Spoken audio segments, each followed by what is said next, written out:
Chennai super king.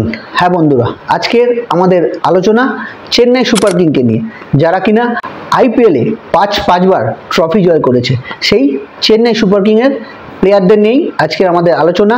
কোন player কেমন খেলবে বা কোন কোন প্লেয়ারকে নিল, কেমন করলো টিম, সবই নিয়ে আপনাদের সঙ্গে আলোচনা করব। তো বন্ধুরা, শুরু করা যাক আলোচনা। ইয়েলো আর্মি বলে Chennai super কিংকে।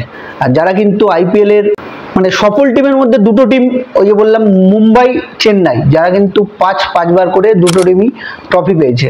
Chennai super king এবারও কিন্তু তাদের যেভাবে সিলেকশন করেছে, যেভাবে প্লেয়ার নিয়েছে, আবারও কিন্তু চেন্নাইও কিন্তু তাদের হোম গ্রাউন্ডে তো স্পিনারদের জন্য অবশ্যই সবসময় এগিয়ে থাকে চেন্নাই। অ্যাওয়ে ম্যাচেও কিন্তু যারা আছে প্লেয়াররা যে কোনো টিমকে কিন্তু ঘুম কেড়ে নিতে পারে।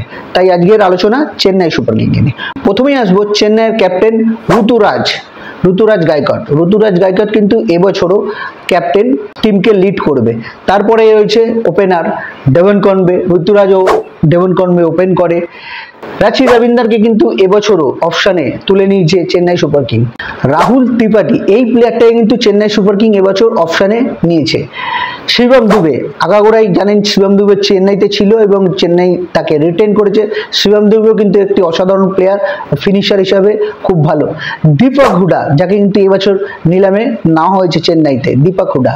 MS ধোনি উইকেট কিপার হিসাবে তো MS ধোনি থাকছেই, তার যে অভিজ্ঞতা, সেই অভিজ্ঞতা নিয়েই ঋতুরাজ সবসময় ক্যাপ্টেনশিপ করে থাকে। আর আপনারা জানেন থালা ফর রিজন, সবাই বলে থালা হিসাবে চেনে MS ধোনিকে, চেন্নাইতে এক কথায় থালা নামে চেনে। স্যার রবীন্দ্র জাডেজাও কিন্তু রিটার্ন হয়েছে এবং রবীন্দ্র জাডেজার অসাধারণ allround performance, batting bowling fielding তিনটেতেই কিন্তু অসাধারণ অলরাউন্ডার হিসাবে। স্যাম কারণকেও কিন্তু এবছর চেন্নাই আবারও নিয়েছে পাঞ্জাব থেকে। রবিচন্দ্রন অশ্বিন আবারও কিন্তু তার ব্যাক টু হোম বলা যেতে পারে, কারণ রবিচন্দ্রন অশ্বিন কিন্তু একটা সময় চেন্নাইয়ের ঘরের ছেলে ছিল। সেই রবিচন্দ্রন অশ্বিন কিন্তু আবার কামব্যাক করেছে ঘরে। মাতিসানা পাতিরানা, যে শ্রীলঙ্কার বোলার, লসিত মালিঙ্গার মতো বোলিং স্টাইল, তাকেও কিন্তু রিটেন করেছে। সেও কিন্তু চেন্নাই দলে রয়েছে। চেন্নাই কিন্তু তাদের কম্প্যাক্ট একটি টিম বানিয়েছে, যে টিমের কিন্তু ব্যাটিং বোলিং সব দিক দিয়ে, স্পিন ডিপার্টমেন্ট বলুন কি ফাস্ট বোলিং ডিপার্টমেন্ট বলুন, সব দিক দিয়ে চেন্নাই কিন্তু একটা অসাধারণ টিম বানিয়েছে। আর তাদের সাকসেস কিন্তু এই জন্যই এতবার সাকসেস পেয়েছে। তারা কিন্তু যে টিম বানায় বা যে প্লেয়ারগুলোকে নেয়, সেই প্লেয়াররা কিন্তু যখন খেলে পুরো একদম 100% দিয়ে খেলে। এই কারণে কিন্তু চেন্নাইয়ের এত সাকসেসের জন্য কিন্তু চেন্নাই পাঁচবার ট্রফি পেয়েছে। তাই চেন্নাই সুপার কিং কিন্তু এই আইপিএলে আরেকটা দাবিদার হতে পারে তাদের ষষ্ঠবার কাপ তুলে নেওয়ার জন্য। যাই হোক, সেগুলো তো সময় বলবে, কারণ ডার্বি আছে কিন্তু চেন্নাই ভার্সেস মুম্বাইয়ের।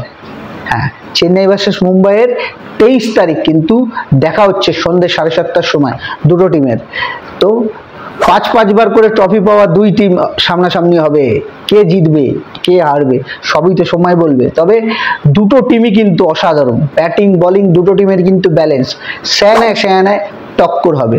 দেখা যাবে কে জেতে। তো বন্ধুরা, এই ছিল চেন্নাই সুপার কিংকে নিয়ে কিছু আলোচনা। কিছু প্লেয়ারদের নাম বললাম যারা এই বছর নতুনভাবে জয়েন্ট হয়েছে, যারা রিটেন করেছিল। আর সদ্য চ্যাম্পিয়ন্স ট্রফি জিতে আসা স্যার রবীন্দ্র জাডেজা তো রয়েছেই। দেখা যাক চেন্নাই প্রথম ম্যাচ কি জিতে শুরু করে নাকি মুম্বাই জেতে, সেগুলো তো সময় বলবে। ততক্ষণ এই যে ভিডিও আপনাদের কাছে তুলে ধরলাম, কেমন লাগলো বলবেন অবশ্যই। আর চেন্নাই মুম্বাইয়ের ম্যাচে কাকে এগিয়ে রাখছেন, চেন্নাই না মুম্বাই, সেটা কিন্তু কমেন্টসে অবশ্যই বলবেন। আর এই ভিডিও আপনাদের যদি ভালো লাগে আমাদের সঙ্গে থাকবেন, লাইক শেয়ার করবেন, কমেন্ট বক্সে আপনার গুরুত্বপূর্ণ মতামত জানাবেন। ততক্ষণ ভালো থাকবেন, সুস্থ থাকবেন, আইপিএল দেখে এনজয় করবেন।